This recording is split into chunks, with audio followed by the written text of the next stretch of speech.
Hello everyone. দেখো, তোমরা স্ক্রিনে অলরেডি দেখতে পেয়েছো যে আজকে আমরা যে টপিকে আলোচনা করব সেটা কি। ভারতীয় ন্যায় সংহিতা, আর এইদিকে তোমরা দেখতে পাচ্ছ আইপিসির লোগো। তবে আজকে আমরা কিন্তু ডিটেলসে এই ভারতীয় ন্যায় সংহিতা বা আইপিসি কি এটা জানবো না। আজ আমরা যেটা জানবো সেটা হচ্ছে কিভাবে আইপিসি থেকে বিএনএস অর্থাৎ ভারতীয় ন্যায় সংহিতা, এই যে জার্নিটা, এটা সম্পর্কে জানবো। এটা রেলওয়ে পার্সপেক্টিভ সম্পর্কে ভীষণ ইম্পর্টেন্ট, এবং আগামী যে তোমাদের ওয়ানডে বেস এক্সাম রয়েছে সেখানেও কিন্তু এটা ভীষণভাবে কাজে দেবে। ঠিক আছে, তো স্টার্ট করা যাক।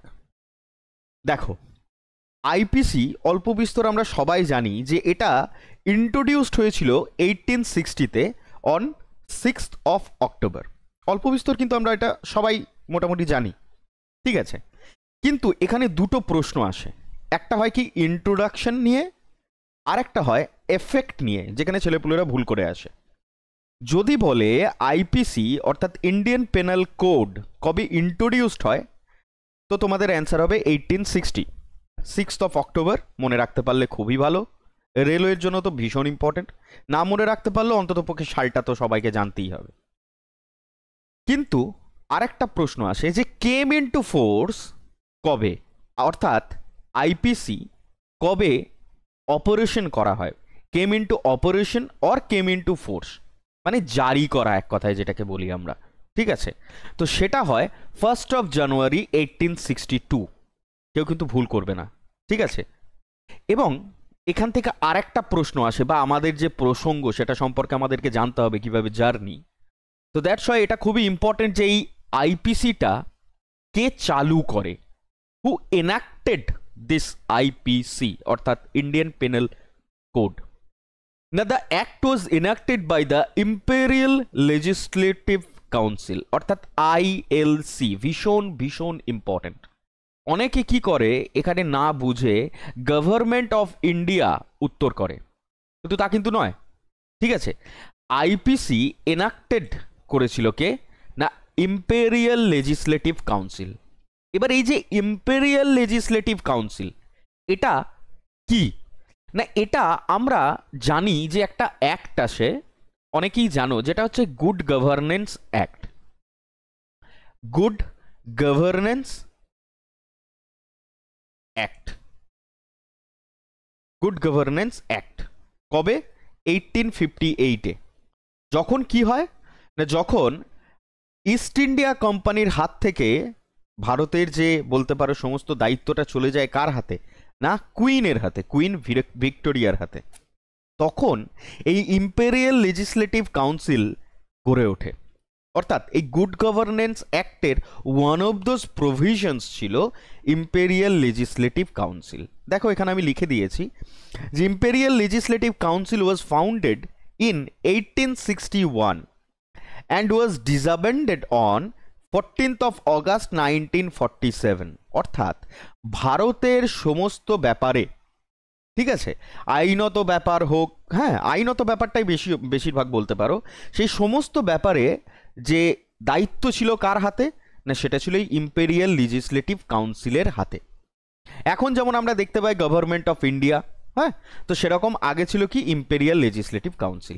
এটা গড়ে ওঠে কিন্তু মনে রাখবে গভর্নমেন্ট অফ ইন্ডিয়া অ্যাক্ট 1858-এর আন্ডারই, এর ক্লজেই। প্রথমত এই আইএলসি না দুরকম। এই আইএলসি সম্পর্কে আরেকটু জেনে রাখো যে আইএলসি না মানে দুরকম চরিত্র আর কি বহন করেছে। তার যে আইএলসি গড়ে ওঠা থেকে শেষ হওয়া পর্যন্ত, মানে 1861 সাল থেকে 1947 পর্যন্ত, তার ঠিক দুরকম চরিত্র আমরা দেখতে পাই। কীরকম না, প্রথম ছিল ইউনিক্যামেরাল অর্থাৎ এক কক্ষ বিশিষ্ট। সেটা কত না 1919 অবধি। অর্থাৎ আমরা কিন্তু অল্প বিস্তর একটু হলেও এখানে ইতিহাসটা জানছি যে 1919 সাল পর্যন্ত, অর্থাৎ 1861 সাল থেকে 1919 সাল পর্যন্ত, অর্থাৎ অনেকেই জানো 1919 সালে কি হয় না, মন্টেগু চেমসফোর্ড রিফর্মস আসে। ঠিক আছে, সেটা নিয়ে আমি এখন আলোচনা করছি না, তবু আমি জাস্ট হিন্টস দিচ্ছি। ওই মন্টেগু চেমসফোর্ড যে রিফর্মস আসে সেই অনুযায়ী আর কি বলতে পারো, বা সেই পর্যন্ত কি হয় না, এটা ছিল ইউনিক্যামেরাল, এবং মন্টেগু চেমসফোর্ড রিফর্ম আসার পর, মন্টেগু চেমসফোর্ড যে রিফর্মটা আসছে তারপরে এটা হয়ে যায় কি বাইক্যামেরাল, অর্থাৎ দ্বিকক্ষ বিশিষ্ট। আর এই মানে বাইক্যামেরাল যদি কারোর বুঝতে অসুবিধা হয় তাহলে তোমরা জানতে পারো এরকম, যে বাইক্যামেরাল হচ্ছে আমাদের ভারতে যেমন লোকসভা এবং রাজ্যসভা আছে, দুটো কক্ষ, লোকসভা এবং রাজ্যসভা, তো সেইটাই হচ্ছে বাইক্যামেরালিজম। ওকে, এই বাইক্যামেরালিজমের যে ধারণা, এটা কিন্তু আমাদের যে ভারতবর্ষে আছে এটাও কিন্তু ব্রিটিশদের কাছ থেকেই নেওয়া, বা ব্রিটেন কনস্টিটিউশন থেকেই নেওয়া। যখন আমি তোমাদেরকে কনস্টিটিউশনের ক্লাস করাই তখন তোমরা যদি ওই ক্লাসগুলো ইউটিউবে দেখো তোমরা কিন্তু জানতে পারবে। ওকে, তো যাই হোক, আমি টপিকে ফিরে আসি। তাহলে দেখতে পেলাম যে এই আইপিসি অর্থাৎ ইন্ডিয়ান পিনাল কোড, এটা যারা ইন্ট্রোডিউস করেছিল তা সেটা কে না, সেটা হচ্ছে imperial legislative council. Imperial legislative council গড়ে ওঠে কোন ভিত্তিতে না, গুড গভর্নেন্স অ্যাক্ট 1858 এর ভিত্তিতে। ওকে, আচ্ছা এইখানে প্রসঙ্গ আরেকটা কোশ্চেন আমি বলছি, তার এটা বলে নিই যে ইম্পেরিয়াল লেজিসলেটিভ কাউন্সিল 1861 সাল থেকে 14ই আগস্ট 1947, অর্থাৎ আমাদের দেশ 15ই আগস্ট স্বাধীন হয়, অর্থাৎ ভারত 15th আগস্ট স্বাধীন হয়, কিন্তু 14ই আগস্ট স্বাধীনতা পেয়েছিল কে, পাকিস্তান, তাই না? তার মানে আলটিমেটলি স্বাধীনতা পর্যন্ত 14th আগস্ট পাকিস্তান স্বাধীন হয় 1947-এ। তো সেই দিন অবধি এই আইএলসি অর্থাৎ ইম্পেরিয়াল লেজিসলেটিভ কাউন্সিলের অস্তিত্ব ছিল। এই অস্তিত্ব চলাকালীন আমরা দেখতে পাই আইএলসির দুরকম নেচার। কীরকম না, প্রথম 1919 সাল অবধি তার যে সৃষ্টি হওয়া থাকে, অর্থাৎ 1861 সাল থেকে 1919, মনে রাখতে পারো মন্টেগু চেমসফোর্ড রিফর্মস পর্যন্ত, সেটা ছিল কি ইউনিক্যামেরাল, অর্থাৎ এক কক্ষ বিশিষ্ট। এবং পরবর্তীকালে 1919 সাল থেকে টিল দ্য এন্ড, অর্থাৎ 1947 সালের 14th আগস্ট পর্যন্ত এটা ছিল কি বাই ক্যামেরাল। আশা করি বুঝতে পেরেছো। নেক্সট স্লাইডের দিকে এগিয়ে যাচ্ছি। এই যে ধরো আইপিসি, হ্যাঁ, বা বলতে পারো এই যে ধারণাটা, ইন্ডিয়ান পেনাল কোডের ধারণাটা, এটা দিল কে? এটা ভীষণ ইম্পর্ট্যান্ট একটা প্রশ্ন। তা এইটি মনে রাখবে, এই যে যাকে তোমরা ছবিতে দেখতে পাচ্ছ, ইনি হচ্ছেন থমাস ব্যাবিংটন ম্যাকিউলে। ঠিক আছে, তো এই থমাস ব্যাবিংটন ম্যাকিউলে এ ছিল এই আইপিসির কর্ণধার। যে ভারতে আইপিসি চালু করা উচিত, বা ইন্ডিয়ান পেনাল কোড নামে একটাই সিস্টেম চালু করা উচিত, সেটা কিন্তু এই থমাস ব্যাবিংটন ম্যাকিউলেরই দান। এনার কীর্তি সম্পর্কে আর কি বলি, এই যে তোমরা পরবর্তীকালে গিয়ে বা আমার যখন হিস্ট্রি লেকচার তোমরা দেখতে পাবে তখন দেখতে পাবে উডস ডেসপ্যাচ পড়বে।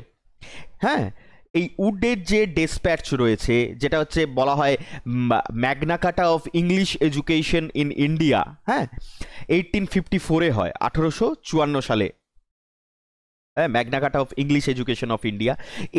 এতেও এই থমাস ব্যাবিংটন ম্যাকিউলের বিশাল বড় অবদান। মানে আমাদের যে পাঠশালা ছিল সেই পাঠশালাকে তুলে দিয়ে এই যে ইংরেজি ভিত্তিতে মানে লেখাপড়া চালানো, এবং এটা থেকে আরও প্রশ্ন আসে যে ভার্নাকুলার ল্যাঙ্গুয়েজ এবং তার সাথে সাথে ইংলিশ এডুকেশন, অর্থাৎ কীরকম না, আমরা প্রাইমারি পর্যন্ত শিখবো হচ্ছে আমাদের যে রিজিওনাল ল্যাঙ্গুয়েজ রয়েছে বা ভার্নাকুলার ল্যাঙ্গুয়েজ রয়েছে, এবং পরবর্তীকালে যখন আমরা হায়ার এডুকেশনে যাব তখন কিন্তু আমাদের সমস্ত কিছু ইংলিশে করতে হবে বা ইংলিশে পড়তে হবে, যেটা আশা করি তোমরা গ্র্যাজুয়েশন করতে গিয়েও বুঝতে পেরেছো। যারা আমার মতো বাংলা মিডিয়ামের ছেলেপুলে রয়েছে তারা সমস্ত কিছু কিন্তু মানে ইংরেজিতে পড়েছো। এখনও কিন্তু এটার পরিবর্তন হয়নি। তো ওটা পরের কথা, ওটা নিয়ে আমরা এখন ডিবেটে যাচ্ছি না। আমি যেটা বলছিলাম যে এই যে ইন্ডিয়ান পেনাল কোড, এটা প্রিপেয়ার্ড করেছিলেন কিনি না, তিনি হচ্ছেন থমাস ব্যাবিংটন ম্যাকিউলে। এবং ইনি কে ছিলেন না, ইনি ছিলেন ফার্স্ট ল কমিশনের চেয়ারপারসন। এবার তোমাকে বোঝাই যে ফার্স্ট ল কমিশনটা কোথা থেকে এলো না, ফার্স্ট ল কমিশন গড়ে ওঠে চ্যাটার অ্যাক্ট অফ 1833 থেকে। ওকে, 1833 থেকে। আচ্ছা, এটা 19 নয়, এটা 18, হ্যাঁ, একটু ঠিক করে নিও। আচ্ছা, ফার্স্ট ল কমিশন তাহলে কখন গড়ে ওঠে না, চ্যাটার অ্যাক্ট 1833। 1833 সালের যে চ্যাটার অ্যাক্ট এসেছিল সেই অনুযায়ী ভারতবর্ষে প্রথম ল কমিশন গড়ে ওঠে। তোমরা কমেন্টে লিখে জানাতে পারো যে এখন ভারতে কততম ল কমিশন চলছে এবং তার চেয়ারপারসন কে, এটা কিন্তু জানিও। চলো এগিয়ে যাই। তাহলে ইন্ডিয়ান পেনাল কোড এই ফার্স্ট ল কমিশন দ্বারা প্রিপেয়ার করা হয় এবং সেটার চেয়ারপারসন ছিলেন কে না থমাস ব্যাবিংটন ম্যাকুলে, এবং সালটা হচ্ছে 1834। ওকে, মনে থাকে জানো, এটা ভীষণ ইম্পর্ট্যান্ট। ওকে, চলো নেক্সট। আর এনার জন্য আরেকটা যেটা আমি বলে রাখলাম, এটা পরবর্তীকালে যদি কোনোদিন কোনো লেকচার আমি নিয়ে আসি উডের ডেসপ্যাচ নিয়ে, সেটা নিয়ে আমি তোমাদেরকে জানিয়ে দেব। ঠিক আছে, উডের ডেসপ্যাচেও পেছনে কিন্তু এই থমাস ব্যাবিংটন ম্যাকুলের বিশাল বড় অবদান রয়েছে। বেশ, আচ্ছা আর কি জানতে হবে দাদা? না, এই চ্যাটার অ্যাক্ট যখন চলছিল বা যখন ভারতে আসে, তখন ভারতের গভর্নর জেনারেল কে ছিল? দেখো, তখন লর্ড উইলিয়াম বেন্টিং। এটা ভীষণ ইম্পর্ট্যান্ট একটা প্রশ্ন, যে the first law commission was established under the charter act of 1833 and lord William Bentinck was the governor of Bengal then. অর্থাৎ তখন কিন্তু গভর্নর অফ বেঙ্গল বলে যে পোস্টটা ছিল সেটা ছিল গভর্নর অফ বেঙ্গল। এই গভর্নর অফ বেঙ্গল থেকে এই পোস্টটাকে আরো উন্নত করে দেওয়া হয় কি না governor general of India. Governor general of India. এই যে গভর্নর জেনারেল অফ বেঙ্গল থেকে গভর্নর জেনারেল অফ ইন্ডিয়া, এটা যে করা হলো, এটা কোন অ্যাক্টের মাধ্যমে করা হয় সেটাও একটা প্রশ্ন আসে। সেটা হচ্ছে এই চ্যাটার অ্যাক্ট অফ 1833 দিয়ে। এই জন্যই দেখো, এবার একটু লজিকটা কাজে লাগাও। যখন Lord William Bentinck governor of Bengal রয়েছেন, তখন ভারতে আসছে কি চ্যাটার অ্যাক্ট অফ 1833, এবং এই চ্যাটার অ্যাক্টের মাধ্যমেই গভর্নর জেনারেল অফ বেঙ্গলের পোস্টটাকে ট্রান্সফার করে দেওয়া হলো কিসে না গভর্নর জেনারেল অফ ইন্ডিয়াতে। তাহলে অবভিয়াসলি এই যে লর্ড উইলিয়াম বেন্টিং রয়েছেন, উনিই হবেন কে না first governor general of India. ঠিক আছে, by the charter act of 1833। আশা করি বুঝতে পেরেছ। এবং ইনিই ছিলেন কে লাস্ট গভর্নর অফ বেঙ্গল। স্বাভাবিক ব্যাপার, পোস্টটাই তো রিপ্লেস করা হচ্ছে বেঙ্গল থেকে ইন্ডিয়াতে, গভর্নর জেনারেল অফ বেঙ্গল থেকে গভর্নর জেনারেল অফ ইন্ডিয়া। তাহলে ইনি যদি প্রথম গভর্নর জেনারেল অফ ইন্ডিয়া হয়ে থাকেন, তাহলে ইনি last governor general of Bengal or last governor of Bengal. দুটো প্রশ্নের উত্তর কিন্তু একই। ঠিক আছে, last governor of Bengal and first governor general of India, দুটোর উত্তর একটাই, সেটা হচ্ছে কি লর্ড উইলিয়াম বেন্টিং। আশা করি বুঝতে পেরেছো যে আইপিসি কোথা থেকে এলো, কার আমলে এলো, কোন ল কমিশনের মধ্য দিয়ে এলো, ল কমিশনের সময় ভারতে কোন চ্যাটার অ্যাক্টের জন্য ভারতে ল কমিশন আসে, এবং সেই সময় ভারতের গভর্নর কে ছিল, এগুলো বুঝতে পেরেছো আশা করি। এবার আইপিসিতে ফিরে যাই। আইপিসি যেটা, ওটা based on a simplified codification of the law of England, and at the time and elements were also derived from the Napoleonic Code and Edward Livingston's Louisiana Civil Code of 1825। অর্থাৎ এক কথায় বলা যেতে পারে যে IPC তিনটে জায়গা থেকে নেওয়া হচ্ছে। আমাদের যে ভারতের যে আইপিসি, যেটা লর্ডের কথা বাদ দাও, মানে থমাস ব্যাবিংটন ম্যাকুলে যে প্রিপেয়ার করতে চেয়েছিলেন আইপিসি, সেটা মেনলি তিনটে জায়গা থেকে নেওয়া হচ্ছে। ল অফ ইংল্যান্ড প্রথমত, দ্বিতীয়ত হচ্ছে কি না নেপোলিয়নিক কোড, আর 3 নম্বর হলো কি না Edward Livingston's Louisiana civil code of 1825। এই তিনটে জায়গা থেকেই বেসিক্যালি আমাদের যে আইপিসি সেটা গড়ে ওঠে।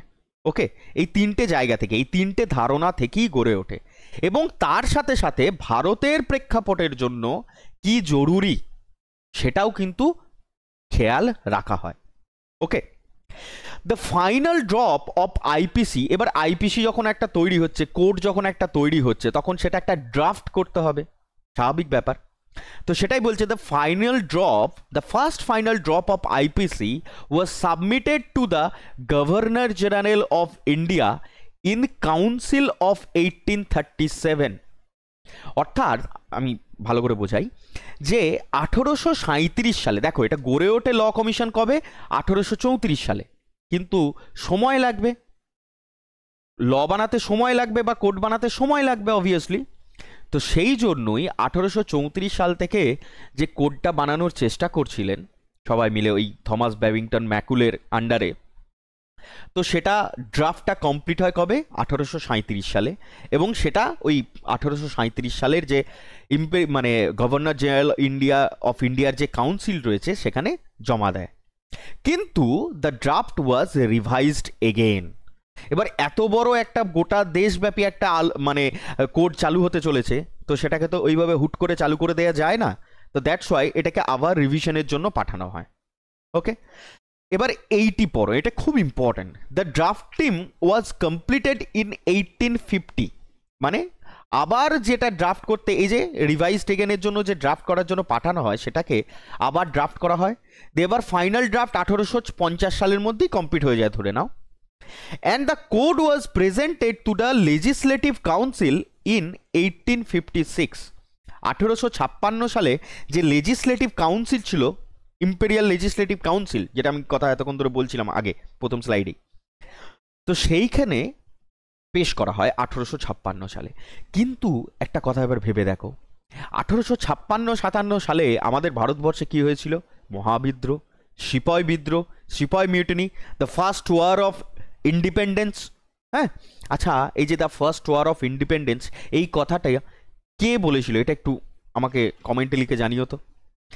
মানে প্রশ্নটা হচ্ছে এটা যে মহাবিদ্রোহকে ফার্স্ট ওয়ার অফ ইন্ডিপেন্ডেন্স কে বলেছিলেন? ওকে, তো যাই হোক, তো 1856-57 সালে তখন কি হচ্ছে আমাদের ভারতবর্ষে? তখন 57 সালে আমরা কি দেখতে পাবো? মহাবিদ্রোহ।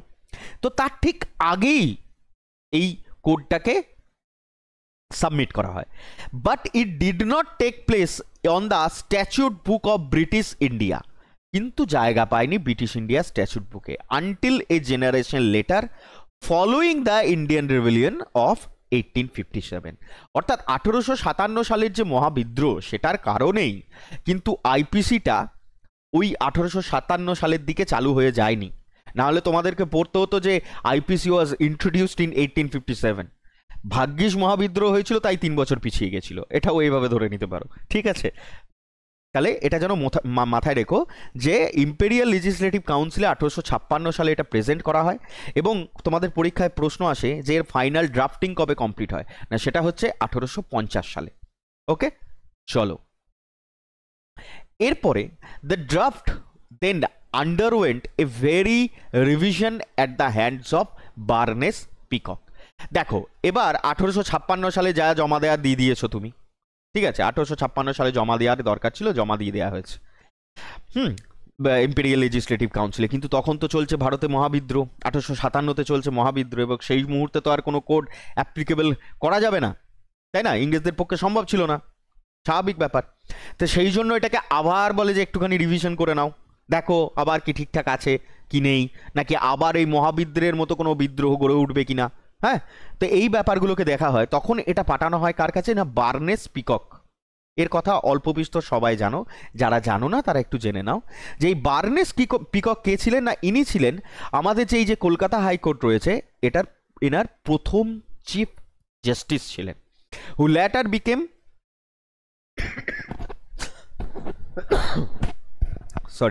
The first chief justice of Calcutta high court. Okay, এনার কাছে রিভিশনের জন্য পাঠানো হয়। ফাইনাল ডিভিশন ইনিই করেছিলেন। ক্যালকাটা হাইকোর্ট সম্পর্কে দুটো কথা এখানে জেনে রাখো যে Calcutta high court was established on 1st of July 1862। ওকে, 1862 সালের প্রথম 1st of July এটা গড়ে ওঠে। এবং এখন যদি বলা হয় যে কলকাতা হাইকোর্টের জুরিডিকশন কতটা, না সেটা হচ্ছে মনে রেখো ওয়েস্ট বেঙ্গল এবং আন্দামান অ্যান্ড নিকোবর আইল্যান্ডস। ওকে, আন্দামান এবং নিকোবর আইল্যান্ড এবং ভারত আমাদের যে ওয়েস্ট বেঙ্গল অর্থাৎ বাংলা, সেটার হচ্ছে এই কলকাতা হাইকোর্টের জিউরিডিকশনের মধ্যে পড়ে। ওকে, এটা আমি একটু কেয়ারফুলি বেসিক ইনফরমেশন দেওয়ার ছিল, দিয়ে দিলাম।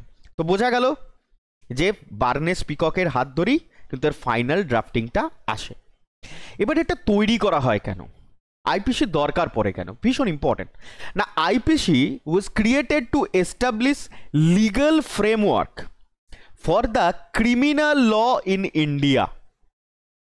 and to protect individual rights, maintain law and order and ensure justice.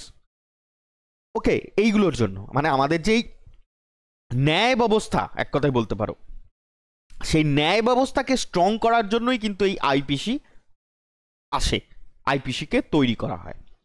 IPC was created to establish a legal framework for the criminal law in India. এই এতদূর পর্যন্ত যদি তোমরা মনে রাখতে পারো, এই লাইনটা থেকে অনেকবার অনেকভাবে প্রশ্ন জিজ্ঞেস করেছে, ঠিক আছে?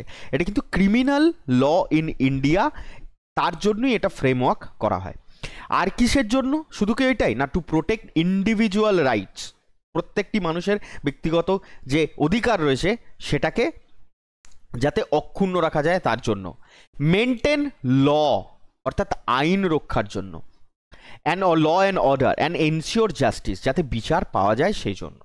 ওকে, সেটা অবভিয়াসলি, কারণ আমরা এই তো কয়েকদিন আগে বিএনএস এসছে, আমি আসছি আইপিসি থেকে বিএনএস এর জার্নিতেই পড়াচ্ছি তোমাদের, তাই না? এখানেই জানতে পারবে দেখো। কিন্তু তার আগে তো আমাদের আইপিসি ছিল, তখন কি কেউ জাস্টিস পায়নি? এবার দেরি হয়েছে, অনেক কারণ আছে, সেটা অন্য প্রসঙ্গ, সেই নিয়ে আমি যাচ্ছি না। এখন আমরা ভালো ভালো কথাগুলোকে পড়ি, ঠিক আছে? চাকরি পেতে গেলে তোমাদের আপাতত ভালো কথাই পড়তে হবে, ঠিক আছে? তো এই তো কোনো ঝামেলার মধ্যে আমি যাচ্ছি না এখন। লেটার, এই পয়েন্টটা খুব ইম্পর্টেন্ট, দেখো। The IPC came in two force, এটা ভীষণ ইম্পর্টেন্ট একটা পয়েন্ট। এগুলো বিভিন্ন পয়েন্ট আর কি, আইপিসি কেন গড়ে ওঠে, কোথায় কিভাবে আসে, হ্যাঁ, তো সেটা একটু দেখো। IPC came in two force in Jammu and Kashmir on 31 October 2019। এখানে একটুখানি বোঝার চেষ্টা করো। গোটা ভারতবর্ষে 1860 সালে আইপিসিকে ইন্ট্রোডিউস করা হয়। গোটা ভারতবর্ষে আইপিসি চালু হয়ে যায় 1862 সালের 1 জানুয়ারি। কিন্তু জম্মু অ্যান্ড কাশ্মীরে বলছে 31 অক্টোবর 2019 সালে আইপিসি আসে। তার আগে তাহলে কি ছিল দাদা? By the virtue of Jammu and Kashmir recognition act of 2019, এটা দিয়ে আসে। অ্যান্ড রিপ্লেস, তাহলে এতদিন ধরে কি চলছিল? RPL অর্থাৎ রণবীর পেনাল কোড, অর RPCও বলা যায়, হ্যাঁ, ল কোড RPCও বলা যায়, অন 11 অগস্ট 2023। মানে কি ব্যাপারটা হচ্ছে এরকম, যে এরকম ব্যাপারটা একটুখানি ভাবে অন্যভাবে বোঝার চেষ্টা করো, যে রণবীর পেনাল কোড এতদিন ধরে, মানে ধরে নাও 1947 সাল থেকে, আমি আসছি রণবীর পেনাল কোডের ব্যাপারটা। 1947 সাল থেকে, যবে থেকে আমি স্বাধীনতা পেয়েছি 2019 সাল পর্যন্ত সব জায়গায় আইপিসি চলছিল, জম্মু কাশ্মীর ছাড়া। এটা 1947 ঠিক নয়, আরও কিছু বছর আগে থেকে, সেটা জানতে পারবে এখনই, সেটা আরপিসি পড়লেই তোমরা জানতে পারবে। কিন্তু এটা আগে জেনে রাখো যে ভারতবর্ষের সব জায়গায় আইপিসি ছিল, হ্যাঁ। কেউ কোনো ক্রিমিনাল প্রসিডিংস চালালে তাদের বিরুদ্ধে যে আইপিসির ধারাগুলো লাগে আর কি আমাদের এখানে জেনারেলি, সেটা সব জায়গায় চলতো, কিন্তু জম্মু অ্যান্ড কাশ্মীরে চলতো না। তো সেই যে জম্মু অ্যান্ড কাশ্মীরে চলতো না, কেন চলতো না? না আর্টিকেল 370 জন্য চলতো না। এক কথায় বলে দেওয়া যায় 370 ধারার জন্য জম্মু অ্যান্ড কাশ্মীরে আইপিসি চলতো না। কি চলতো? আরপিসি চলতো আইপিসির জায়গায়, ঠিক আছে? তো এই যে আইপিসিকে জম্মু কাশ্মীরেও লাগু করা হয় কবে? 2019 সালে। এইটুকু তোমরা শুধু মনে রেখে দাও। এবং কোন অ্যাক্টের মাধ্যমে করা হয়? না Jammu and Kashmir recognition act of 2019 এর আন্ডারে করা হয়, ঠিক আছে? তাহলে এটা খুব ইম্পর্টেন্ট প্রশ্ন, যে আইপিসি ভারতবর্ষের সমস্ত জায়গায় চলতো, কিন্তু কোথায় চলতো না? না সেটা হচ্ছে জম্মু অ্যান্ড কাশ্মীর 2019 সাল অব্দি, কিন্তু তারপরে চলেছে। ওকে, চলো। দ্য গভর্নমেন্ট ইন্ট্রোডিউসড, এবার আমরা ঢুকছি আস্তে আস্তে বিএনএসে। এবার দেখো, government introduced a bill in the Lok Sabha to replace the Indian penal code অর্থাৎ আইপিসি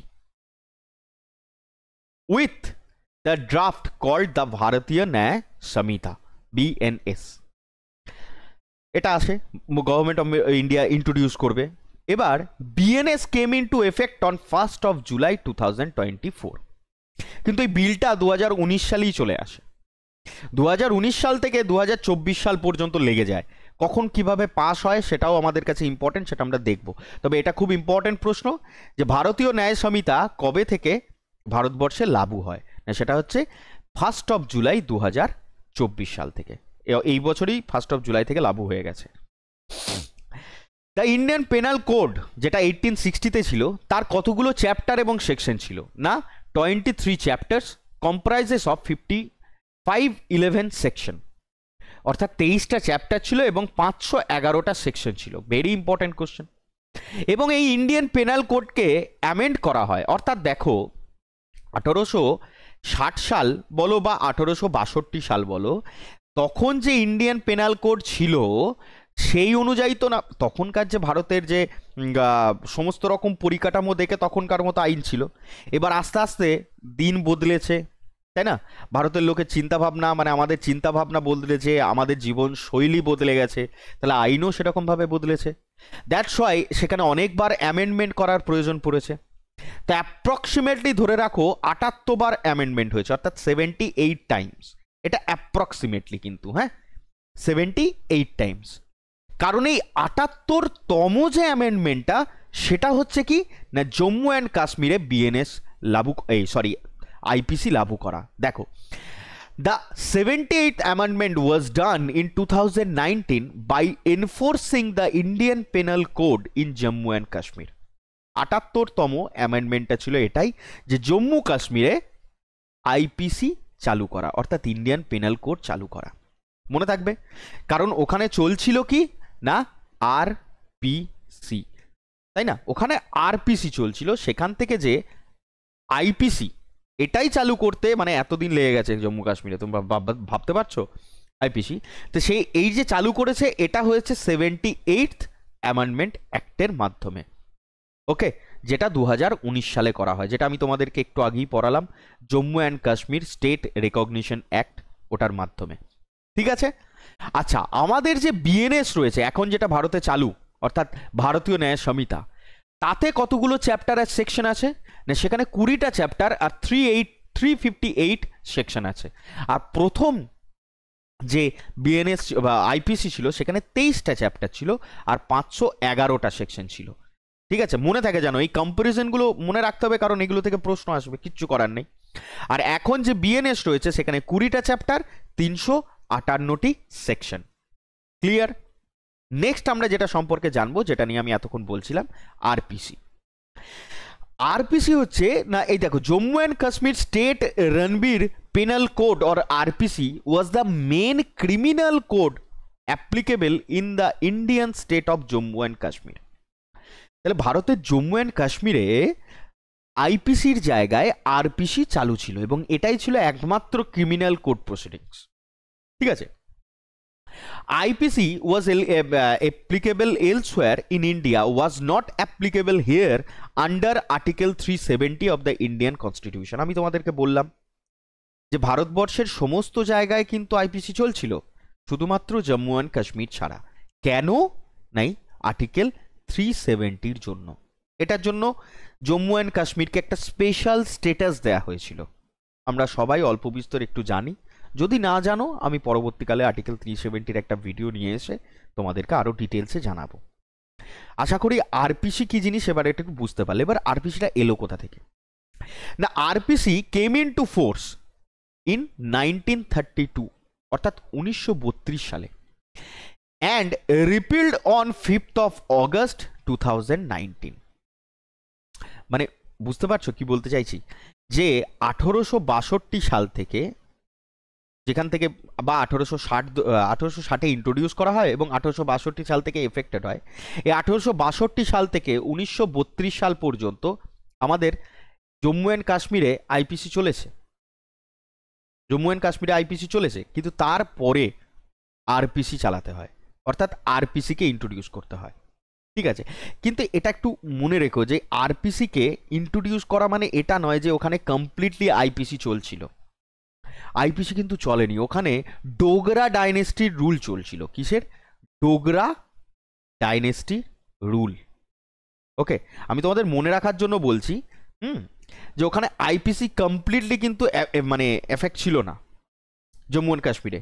কি ডাইনেস্টি রুল চলছিল না? ডোগরা ডাইনেস্টির রুল চলছিল। ভীষণ ইম্পর্টেন্ট এটা একটা প্রশ্ন, দেখো আস্তে আস্তে জানতে পারবে। রিপিলড অন 5th of August 2019 সালে আরপিসিকে রিপিল করে দেওয়া হয়, অর্থাৎ মুছে ফেলা হয়, by the parliament of India, obviously একমাত্র পার্লামেন্ট অফ ইন্ডিয়ার হাতেই এই ক্ষমতাটা আছে। Passing the bill to scrap provision of article 370 of Indian constitution. মানে বলতে চাইছে কি, যে আরপিসিকে যদি আমাকে রিপিল করতে হয় তাহলে কিভাবে রিপিল করব? অবভিয়াসলি 370কে যতক্ষণ না রিপিল করতে পারছি ততক্ষণ পর্যন্ত আমরা আরপিসিকে রিপিল করতে পারবো না, তাই না? সেই জন্য আর্টিকেল 370কে যবে থেকে হাঁটানো হয় তবে থেকেই আরপিসি অটোমেটিক্যালি ওই জম্মু অ্যান্ড কাশ্মীর থেকে চলে যায়। ওকে, এবং 1932 সালে আরপিসিকে came in two force officially ধরে নিতে পারো, এটা আনা হয়।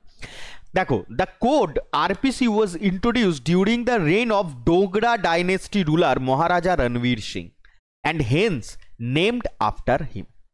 মানে সরি, আইপিসিরই একটা অন্যরকম রূপ, যেটা হচ্ছে আরপিসি, যেটা ডোগরা ডাইনেস্টি যেটা বলছিলাম রুল চলছিল সেই অনুযায়ী ওখানে অ্যাপ্লিকেবল করা হয়, এবং মহারাজার নাম ছিলেন কি না রণবীর সিং। দ্যাটস ওয়াই ওটাকে বলা হয় কি RPC. And it was made on the lines of IPC prepared by Thomas Babington Macaulay. অর্থাৎ তোমরা মানে এটা ধরে নিও না যে আইপিসির জায়গায় আরপিসি চলছিল মানে ওখানে খুনের শাস্তি হয়তো ছিলই না, সেটা নয়। It was made on the lines IPC prepared by Thomas Babington Macaulay, ঠিক আছে? থমাস ব্যাবিংটন ম্যাকুলে যেমন করে আইপিসির যে লাইনগুলো বলতে যেভাবে উনি আইপিসিটাকে তৈরি করেছিলেন ঠিক ওইভাবেই আরপিসিও কিন্তু ছিল তৈরি করা। ওকে, আরপিসি আর আইপিসির মধ্যে এটা পার্থক্য ধরে নিও না যে ওখানে আইপিসিতে যেটায় শাস্তি পাওয়া যাবে আরপিসিতে হয়তো সেটাই হবে না বড় বড় ক্রাইমের জন্য, সেরকম না, জাস্ট নামটা আলাদা এবং অবভিয়াসলি কিছু প্রভিশনও আলাদা ছিল। ঠিক আছে, তো আশা করি এটুকু বুঝতে পেরেছো যে আরপিসি কি জিনিস আর আইপিসি কি জিনিস। আরপিসি হচ্ছে রণবীর পেনাল কোড, যেটা 1932 সালে লাগু হয়। ওকে, এবং ডোগরা ডাইনেস্টি রুলার মহারাজা রণবীর সিং এর আমলে লাগু হয়। ওকে, বেশ। এরপরে তাহলে এটা তো চলে গেল। এবার তোমরা সবাই জানো যে 1 জুলাই কি হয় না, আমাদের এই 2024-এ 1 জুলাই কি চালু হয়ে যায়? বিএনএস। তো এই যে 1 জুলাই 2024-এ যে বিএনএসটা এলো, কিভাবে এলো দেখো। The basic information about the BNS passing through Lok Sabha and Rajya Sabha. দেখো, এই লোকসভাতে বিল ডেট ভারতীয় ন্যায় সংহিতা সেকেন্ড বিল 2023। দাদা, সেকেন্ড বিল বলতে দেখো প্রথম বিলটা 2019 সালে দেয়া হয়। ভারতীয় ন্যায় সংহিতার যে প্রথম বিল, ফার্স্ট বিল, সেটা 2019 সালে দেয়া হয়, কিন্তু সেটা কমপ্লিটলি পাস হয়নি, কারণ সেটাকে আবার বলা হয় রিভিশন করার জন্য। যেমনটি আইপিসিকে বারবার রিভিশন করানো হয়েছে, সেরকম আর এই বিএনএসকেও কিন্তু রিভিশন করানো হয়েছে। দ্যাটস ওয়াই বিলের টাইটেলটা হয়ে গেছে কি না, the Bharatiya Nyaya Samhita second bill 2023। Bill citation অর্থাৎ বিলের নাম্বারটা কত ছিল না, 173 অফ 2023। ভীষণ ইম্পর্টেন্ট এই বিল নাম্বারগুলো এবং নামগুলো, কেননা এবারে রেলের প্রশ্নের কোনো মানে কি বলবো, কোনো মাথাও নেই, কোনো পাও নেই, যেখান থেকে খুশি প্রশ্ন দিতে পারে। তো খুব খুব ভালোভাবে জেনে নাও। বিলটি কে ইন্ট্রোডিউস করেছিল লোকসভাতে? না অমিত শাহ, যিনি হচ্ছেন আমাদের হোম মিনিস্টার, জানো আশা করি সবাই। ইন্ট্রোডিউসড কবে হয় না, 12 ডিসেম্বর 2023। আচ্ছা, ইন্ট্রোডিউস বলতে এটা কোন বিলটা কিন্তু বলো তো? সেকেন্ড বিলের কথা চলছে এখানে, যেটা আলটিমেটলি বিএনএস এর রূপ নেয়, অর্থাৎ ভারতীয় ন্যায় সংহিতার রূপ নেয়, সেই বিলের কথা চলছে এখানে। আর এটা পাস্ট হয় লোকসভাতে কবে? 20th ডিসেম্বর 2023, অর্থাৎ 20 ডিসেম্বর 2023 সালে এটি পাস হয়।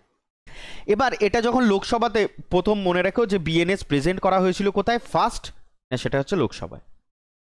ফার্স্ট প্রেজেন্ট করা হলো কোথায়? লোকসভায়। তাহলে সেকেন্ডলি অবভিয়াসলি রাজ্যসভায় পাস করাতে হবে, কেননা আমাদের এখানে বাইক্যামেরালিজম চলে, যেটা আমি প্রথমেই বলছিলাম, দ্বিকক্ষ। তিনি রাজ্যসভাতে ইন্ট্রোডিউস করেন কে? না Amit Shah. Receive from the Lok Sabha কবে থেকে পায় না, যবে এখানে পাস হয় সেদিনই পেয়ে যায়। দেখো 20th ডিসেম্বর 2023-এ, এবং পাস ইন রাজ্যসভায় করে তার ঠিক নেক্সট দিন 21 ডিসেম্বর 2023।